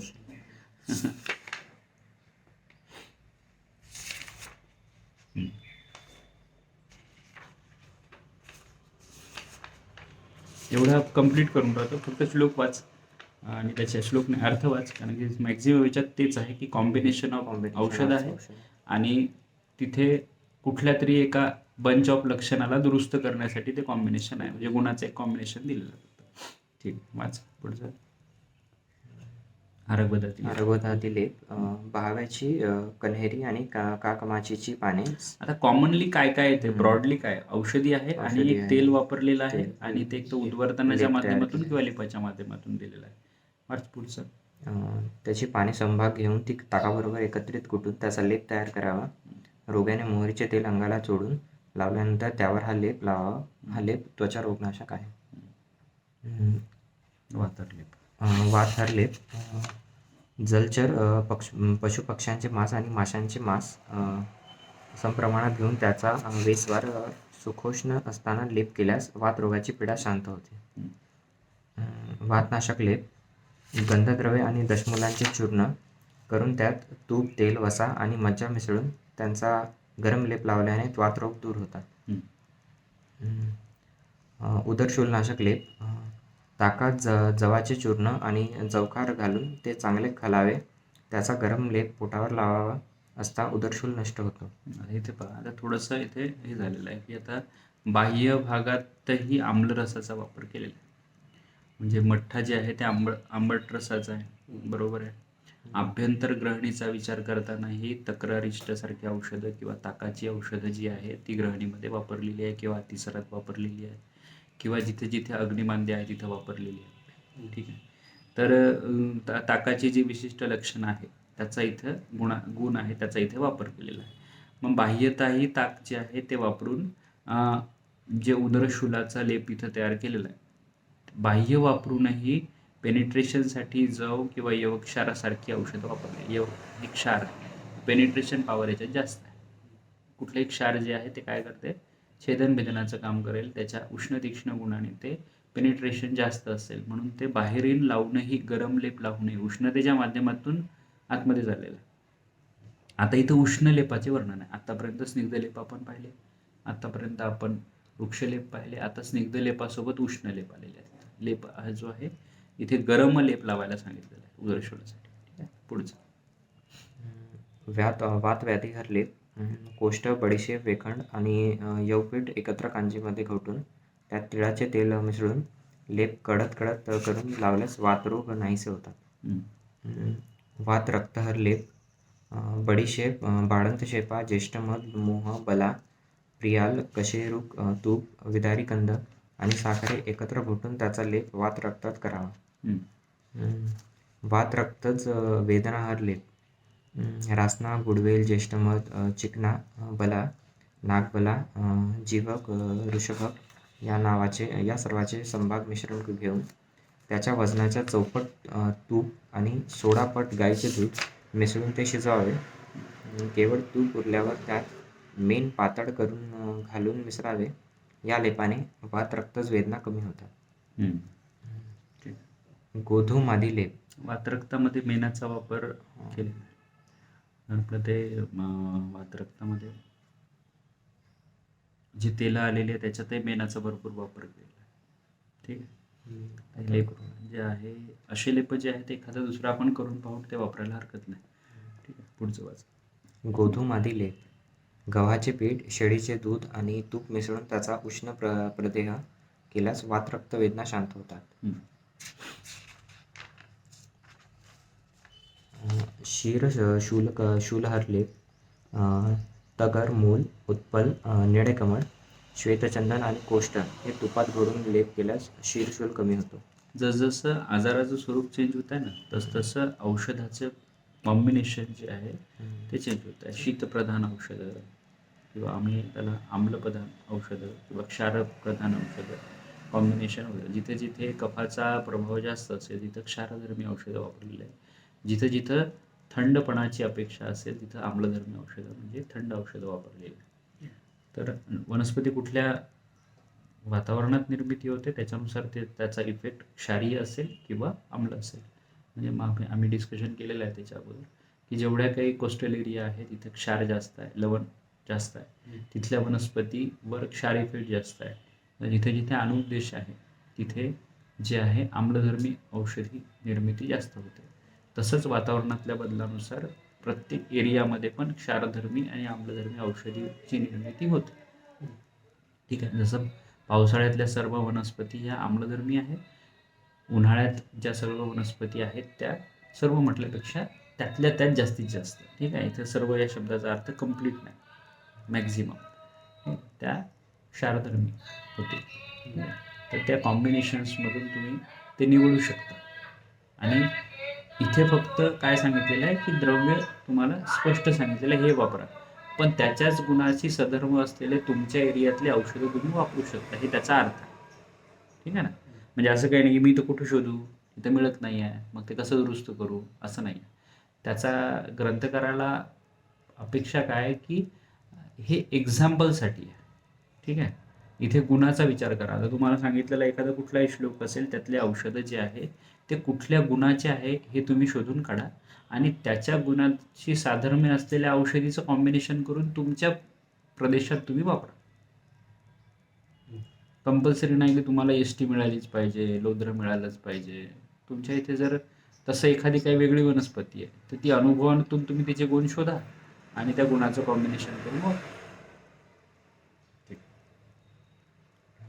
पार्श्वशूलनाशक लेप रासना हरिद्रा दारू हरिद्रा नलद शताद्वे द्वे देवदारू साखर आणि जिवंती या सर्वांचे चूर्ण करून ते तूप आणि तेलात मिसळून सुखोष्ण लेप लावावा. अच्छा. त्यामुळे पार्श्वशूल फासड्यांमधील वेदना कमी होतो. 10 शामक लेप शेवाळ पद्य उत्पल वेत्र नागकेशर प्रपोंडरिक पांढरे कमळ काष्ट मृणाल लोद्र प्रियंगू कालेयक आणि चंदन आता यांचे इथे सगळ्या औषधी कशा आहेत, आम्लधर्मी आहेत, थंड औषधी आहेत, ते वापरलेले आहेत. असं हे पण गरजेचं नाही की तुम्ही सगळ्याच वापरल्या पाहिजे. एक जरी वापरून तुम्हाला त्यात वाटत असेल की रिझल्ट दिसत आहे तर ते वापरायला हरकत नाही. ठीक आहे. पण वापरून पाहणं महत्त्वाचं आहे. सगळ्यात इथे महत्त्वाचं आहे की तुम्ही बाह्य लेपाचा वापर करा. कधी कधी नुसतं एकल लेपाने फरक पडतो. आता एक शेवटचं आहे एक उदाहरण देतो मी त्याच्यानंतर स्वतः माझ्या संबंधितचा अनुभव आहे. तर मागच्या वर्षी समजा डेंग्यूची सर्व लक्षणं झाला होता. त्यात मलाही डेंग्यू झाला होता. प्लेटलेट साधारणतः 70,000 आले होते. तर अशा कंडिशनमध्ये वेगवेगळी औषधं वापरून पाहिली पण त्याचा फारसा उपयोग नाही झाला. म्हणजे मी महासुदर्शन शिलाकर्पूर अशी काही औषधं वापरली, विषमज्वरातली काही औषधं वापरून पाहिली, पण सुरुवातीला थोडं लाईटली घेतलं त्याच्यामुळे ते वाढलं आणि नंतर मग रिपोर्ट काढले तेव्हा त्यात ते प्लेटलेट्स खूप जास्त कमी दिसायला लागले. मग मॅडमनी किंवा घरच्या लोकांनी जबरदस्ती मला आंबेडकर सरांकडे घेऊन गेलं. आंबेडकर सरांना मी सरळ सांगितलं, सर काम करू, तुम्ही फक्त मला विचार सांगा कसं करायचं याचं ट्रीटमेंट, मी माझ्या पद्धतीने करतो. कारण तुम्हाला माहिती आहे की मी घेत नाही औषध जोपर्यंत मला असं वाटत नाही की मला काही असं कॉम्बिनेशन्स समजत नाही आहे किंवा माझी बुद्धी चालत नाही, त्याच्यानंतर मी वाटल्यास तुम्हाला मी मदत मागेल. सर म्हणे की सरांना ते माहिती आहे, आमचे खूप चांगले खूप मैत्रीपूर्ण संबंध आहे. म्हणजे जसं तुम्ही बसून एकमेकासोबत डिस्कशन करता तसं आम्ही बसून एकमेकासोबत वेगवेगळ्या आजाराविषयी डिस्कशन करतो. तर त्यांचं म्हणलं की डॉक्टर तुम्ही असं असं करा, असं हा कोण आहे बोल काय आहे? एक 10-15 मिनट के बाद थोड़ा डिस्कशन चालू है, बाद में बात करता तुमसे. अरे साल में एक बार रहता, इनाम रहता हमारा. अच्छा, ये इसको निकाल लेगा। हाँ, ऐसा नहीं था मंकी खाते हो इसके पहले आए थे क्या तुम? इसके बाद नहीं मंगे आए कि नाली निकाल के चल गए थे।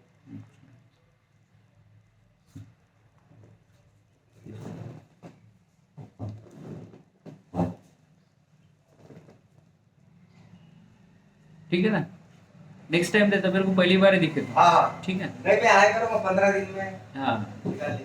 तो अभी निकाल दो, नहीं निकालेंगे हाँ अभी? हाँ अभी निकाल ठीक है, ठीक है। ठीक आहे. आपण कुठे विषय होतो? हां, डेंगू. सरांशी डिस्कशन झालं, सरांनी सांगितलं, मॅडम पण होतं तिथे. आता एक इन्सिडेंट झाला होता की गाडी फोर व्हीलर चालवत असताना मी फेटऱ्याच्या जवळपास कुठेतरी गाडी एकदम अचानक मला चक्कर आली आणि त्या बाजूच्या हापशीला लागली, म्हणजे कॉर्नर त्याला टच झाला, गाडीचं कॉर्नर चपकलं. मॅडमच्या ते लक्षात आलं की यांना काहीतरी प्रॉब्लेम आहे, यांना घेऊन जावं लागेल. ब्लड टेस्ट केल्या, त्यात ते सगळं दिसलं. मग सरांकडे घेऊन गेलो. सरांनी ते सगळं डिस्कशन झाल्यानंतर सरांना म्हटलं, सर मी माझं काहीतरी करून पाहतो, मला थोडंसं एक समजत नाही की मी डायग्नोसिस नाही करू शकत नेमकं हे डेंग्यू म्हणजे एक्झॅक्टली आहे का. मग त्यांनी सांगितलं की अशा अशा पद्धतीने ते प्लेटलेट कमी होत्या, मग ही अवस्था आहे, किंवा या पद्धतीने तुम्ही त्याचा विचार करू शकता. आणि मला ते हायलाईट झाले की काय असेल. तर औषधामध्ये थोडाफार बदल केला आणि त्यावेळेस लिटरली लेप जे आहे ते पहिल्यांदा मी वापरलं की लेपाचा वापर कसा होऊ शकतो. मग त्या ग्रंथकारात विषम ज्वरामध्ये चातुर्थक नावाचं औषध आलेलं आहे. ठीक आहे. तर ते चातुर्थक आणि काही औषधं जी आहे ती एकत्र केली, जी त्यावेळेच्या कंडिशनला अनुकूल होती.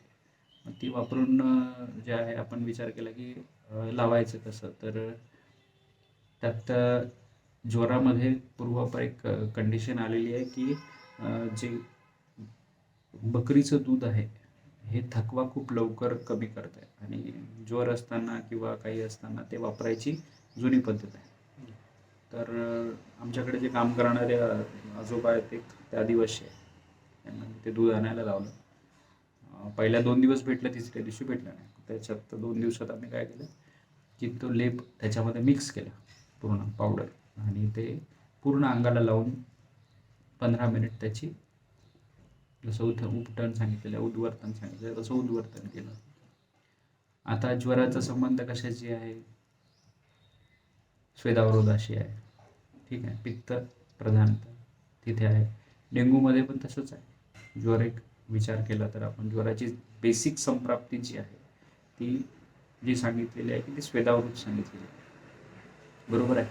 मग पुढचा विचार असा आला की डेंग्यूसारख्या आजारामध्ये इतके दिवस जर ज्वर राहत असेल तर इतके दिवस ते स्वेदावरोध आहे. ठीक आहे. थकवा कशामुळे येत आहे? तर स्वेदाच्या गमनाचं जे एक वातावरण आहे, स्वेद बाहेर येतो तर हलकेपणा वाटतो. बरोबर आहे ना. काम केल्यानंतर काय होतं की बाहेर घाम आला, हलकेपणा वाटतो, थकतो, माणूस झोपतो. आणि झोपल्यानंतर पुन्हा काय होतं की तो कफ वाढून जातो, उत्साह वाढतो, पुन्हा आपण दुसरी कामं करायला लागतो. पण जर तो घाम निघत नसेल, स्वेदाचा अवरोध दूर होत नसेल, तर काय होईल? थकवा आपोआप येईल. आणि तुम्ही एक पाहिलं असेल, डेंग्यूमध्ये खूप जास्त थकवा आहे. डेंग्यूचे पेशंट पाहिले, खूप जास्त थकवा, असा थकवा की त्याच्यामध्ये आपण काहीच करू शकत नाही, आणि खूप जास्त जे आहे पेन आहे पेशंटला. मग त्याच्यात ते उद्वर्तन आणि मर्दनाचं काम, म्हणजे ते दाबणं है ना, एकीकडे दाबणे होत आहे, एकीकडे वात कमी करण्यासाठी, आणि स्त्रोतसाचा अवरोध दूर करणं. बस एवढं डोक्यात आलं. आणि आम्ही 3 ते 4 दिवस ते सगळं केलं. सोबत आधीची जी औषध ज्वरावरची होती ती वापरली, आणि लिटरली 4थ्या दिवशीपासून प्लेटलेट वाढायला लागले. जे साधारणतः माझा डोक्यात असं आहे की मी 70,000 ते प्लेटलेट जेव्हा केले होते, त्याच्यानंतर 3 दिवसांनी समजा औषधं लागू पडत असेल तर ते 60,000पेक्षाही कमी झाली असतील, है ना. कारण की तोपर्यंत तर विचार डोक्यात नव्हता आला. मग 3ऱ्या दिवशीपासून ते आपण सुरुवात केली, आणि हळूहळू प्लेटलेट वाढायला लागले. आणि मग नंतर प्रत्येक 3ऱ्या दिवशी ब्लड टेस्ट करत होतो, तेव्हा ते लक्षात आलं की अरे प्लेटलेट वाढत आहे, आता मग औषध घ्यायची गरज नाही आहे.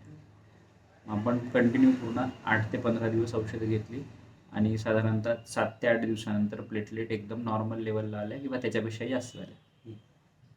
जे थोडंसं एक स्टेज राहते ना, की ज्या स्टेजमध्ये पेशंट जास्तीत जास्त ब्रेक होतात त्या स्टेजच्याही थोडी वरची स्टेज होती. कारण त्याच्या 30,000पेक्षा खाली गेल्यानंतर हळूहळू त्याच्यामध्ये ब्लिडिंगचे बाकीचे चान्सेस दिसायला लागतात. तर कदाचित तेवढी स्टेज नसेल, पण त्याच्या वरच्या स्टेजला नक्की होतो 60,000 म्हटलं तर. तर मला तेव्हा लक्षात आलं की आपण याही स्टेजला आयुर्वेदाचा वापर करू शकतो. मग जेव्हा सरांना ते रिपोर्ट दाखवले तर सर म्हटले की नाही आपण लिव्हरची टेस्ट करू, मग सगळ्या टेस्ट करून पाहिले आणि त्या सगळ्या टेस्टमध्ये सगळे ऑर्गन्स नंतर नॉर्मल होते. म्हणजे लेपाचा आत्ता मला ते अचानक आठवलं की हे असं मी केलं होतं, पण तेव्हा त्याचा विचार नव्हता. आता हे वाचताना तो विचार मला लक्षात आला की त्या लेपाचा वापर कसा झाला. ठीक आहे, की स्त्रोतरोध दूर करणं हे लेपाचं प्रामुख्यानं काम. प्रथमदर्शी जे काम आहे ते स्त्रोतरोध दूर करणं आहे आणि म्हणून लेपाचं वर्णन या ठिकाणी आलेलं आहे द्वितीय अध्यायामध्ये. म्हणजे आपण हे वाचल्यानंतर आता मला एकदम इन्स्टंट ती गोष्ट लक्षात आली की त्यावेळेस लेप का वापरला गेला माझ्या. कदाचित त्यावेळेस मी तो विचार करूनही वापरला नाही, पण लेप ही चिकित्सा असू शकते. फक्त स्त्रोतोस जे आहेत ते अवरोध दूर करणं, स्वेद वहन व्हायला पाहिजे. स्वेदवहनाशिवाय ज्वर कमी होणार नाही आहे हा बेसिक विचार करून त्यावेळेस औषधं वापरले गेली. औषध तुम्ही काही वापरा ना, औषध वापरण्याचं तिथे काय असं पर्टिक्युलर तेच एक कॉम्बिनेशन घ्यायला पाहिजे असं नाही. जे स्त्रोतसाचा अवरोध दूर करेल असं स्वेदावर जाणारं कुठलंही 3-4 औषधं तुम्ही एकत्र करून ती वापरू शकता, जी ज्वरावर आहे आणि स्वेदाचा अवरोध दूर करते, ज्वरामध्येच आलेली आहे अशी औषध तुम्ही वापरू शकता. इथे कदाचित एखादा ज्वराशी संबंधित जे आहे 10 शमन आहे किंवा ह्याच्यातली औषधं तुम्ही स्वेदावरोध दूर करण्यासाठी वापरू शकतो. मग लेपाचा वापर आत्ताच आपण करत होतो का? नाही, आपली मागची पिढी त्यानेच दुरुस्त झालेली. फक्त तेव्हा त्यांना ते काही एवढं स्त्रोतोसावरोध वगैरे असा विचार केला असेल का त्यांनी जर असा विचार केला तर आपल्या आजीला एवढं कळत होतं की बकरीचं दूध जे आहे ते कषायरसात्मक आहे, ते तुम्हाला वातावरण दूर करते, ज्वर कमी करते. तिने अनुभवातून ते शिकलं होतं. ती काय औषध वापरत होती का ते जास्तीत जास्त गुळवेल निंबापर्यंत, तुळशीच्या पानापर्यंत तिची झेप असेल किंवा त्याच्यापेक्षा आपल्याला असं वाटत असेल त्याच्यापेक्षा तिला भारी औषध माहीत असते. तेच कॉम्बिनेशन वापरायची आणि घरच्या सगळ्या लोकांना दुरुस्त करायची. तिला माहीत असायचं की हे असं काही नाही आहे, डोळ्यात फक्त बकरीचं दूध टाकलं तरी चिपड निघून जाते हे तिला माहिती आहे. ती काय सांगते, स्त्रोतसाचा अवरोध तिला माहित आहे का? नाही. नकळत निसर्गाच्या सोबत राहून आलेलं ज्ञान हे त्यांना माहित होतं. मग मागच्या या पिढीने काय केलं, फक्त एकच चूक केली, निसर्गाचा जो अनुभव आहे तो मान्य नाही केला आणि विज्ञानाच्या अनुभवाच्या आधारे नवीन प्रयोग करत आपण फसगत करून बसलो. ठीक आहे, मग आता जे आजाराचं स्वरूप दिसत आहे ते त्याचंच आपल्याला दिसत आहे. आता कॅन्सर म्हटलं की मोठं वाटतं ना, त्यावेळेस कॅन्सर होता का? किंवा कॅन्सर सारखी लक्षणं असतील तरीही ती तितकी भीतीदायक वाटत होती का? नाही. मृत्यूचं प्रमाण आत्ता जास्त वाटत आहे की तेव्हा जास्त भीतीदायक होतं? आता जास्त. आजाराचं स्वरूप आता जास्त भीतीदायक आहे की तेव्हा होतं? तेव्हा आजाराचं स्वरूप एवढं नव्हतंच, कारण की आपण निसर्गाच्या एकदम जवळ होतो, क्लोज टू नेचर. म्हणून आपण इतर प्राण्यासारखे सुखी होतो. त्यांनाही आजार झाला तर कळते, तिथल्या तिथं काहीतरी उपाययोजना ते करतात आणि दुरुस्त होतात. डॉक्टरकडे जातात का? नाही. कुठला प्राणी, कुत्रा डॉक्टरकडे स्वतः जातो? माणूस घेऊन जातो की कुत्रा घेऊन स्वतः जातो? आपण बॅरियर आहोत. आपण जे आहे निसर्गाचा अनुकूलता शोधत नाही आहे, त्याच्या विरुद्ध जाण्याचा प्रयत्न करत आहे आणि म्हणून आजाराचं स्वरूप वाढतं. मग ती उकल आपल्याला करायची या अभ्यासाच्या माध्यमातून, की आपण क्लोज टू नेचर जाऊन सहज आरोग्य प्राप्त करू शकतो. आता आपण डॉक्टर म्हणून मिरवत आहे, पण हे बाय चान्स आहे समजा. ठीक आहे, ते तुम्हाला करायचं काम पडतं. हळूहळू जर निसर्गाच्या आपण जवळ राहिलो तर डॉक्टर ही कन्सेप्ट जी आहे ती एक तात्पुरती राहील. कारण की पहिले कसं एखादा डॉक्टर राहायचा आणि बाकी सगळेच घरगुती सगळेच उपाययोजना घरीच व्हायच्या. जे कळत नव्हतं त्यांना ते तिथे हे करायचे. चालेल, थांबू इथं आपण. हे इथं बस स्वेदहर लेप दिलेला आहे आणि विषग्न लेप आहे, शीतनाशक लेप आहे. 3 वाचून घ्या. शीतनाशक लेप: शैलेय, एला, अगरू, कोष्ट, चंडा, तगर, त्वक, दालचिनी, देवदारू व रसना या सर्वांचे चूर्ण एकत्र करून तूप आणि पाण्यात कालवून लेप केल्याने शीत निवारण होते. विषग्न लेप: शिरीष आणि सिंधुवार साल यांच्या लेपाने विषनाश होतो. तसेच स्वेदर लेप, शिरीष साल, लामचक, हेम, नागकेशर आणि लोध्र या सर्वाचा लेप किंवा चूर्ण चोळल्याने त्वचाविकार आणि अतिस्वेद कमी होतात. पत्रादी लेप, तमालपत्र, अंबू, लोध्र, अभय आणि चंदन यांच्या लेपाने शरीर दुर्गंधी नाहीशी होते. ठीक आहे. चालेल. आता अशा प्रकारचे जे लेप अध्याय किंवा तुमचा आरोग्यवधी अध्याय संपला. त्याच्यावर विचार करा. तुमचे जे आजूबाजूचे विद्यार्थी असेल त्यांच्यासोबत डिस्कशन करा. आणि नंतर एखाद्याच पुन्हा आपल्याला औषधी वनस्पतीकडे जाता येईल, पाहता येईल तेव्हा पाहू आपण वनस्पती. ठीक आहे. चालेल. स्टॉप करू.